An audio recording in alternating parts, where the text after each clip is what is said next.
국제사회의 지지와 협력으로 칼이 쟁기로 바뀌는 기적이 한반도에서 일어나길 기대합니다.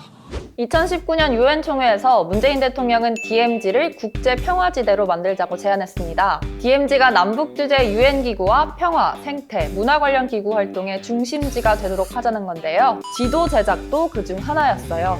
DMZ 평화지도는 DMZ의 기초 자료들을 체계적으로 정리하고 남북 경계 지역의 지리지형, 역사문화, 생태환경, 통일평화 정보를 종합한 건데요. 지리정보 시스템을 활용해 만든 최초의 DMZ 인터넷 지도입니다. 사실 DMZ 관련 지리 정보들은 다양한 매체를 통해 이미 서비스되고 있었는데요. 하지만 DMZ에 가보지 못한 우리들도 상상할 수 있는 형태의 웹지도 제작이 필요했던 거죠. DMZ의 변화와 전망을 총체적으로 이해하기 위해서요.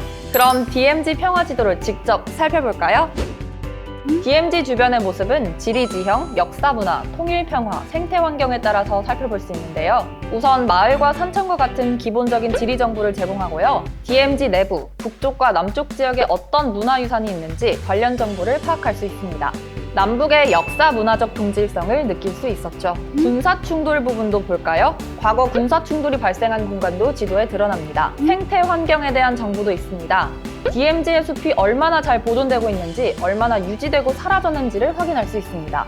멸종 위기 야생동물인 두루미의 이동 경로도 보여주는데요. 두루미가 월동지로 DMZ를 방문한다고 하는데 세계와 한반도를 잇고 있는 모습도 직관적으로 확인해 볼 수 있습니다.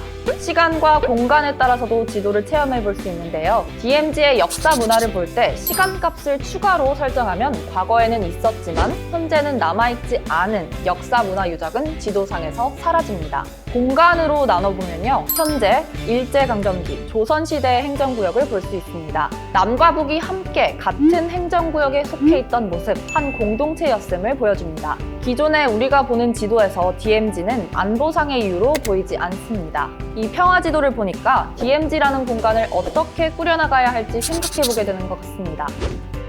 평화지도를 보면서 DMZ가 고정불변한 것이 아니라 앞으로 새로운 평화의 공간으로 변화할 수 있다는 모습을 확인할 수 있었습니다. 이 지도는 DMZ 관련 정보 플랫폼과 연계해서 국민에게 공개가 됩니다. DMZ 국제평화지대화에 대한 국민적, 세계적 공감대가 형성되길 기대해보겠습니다.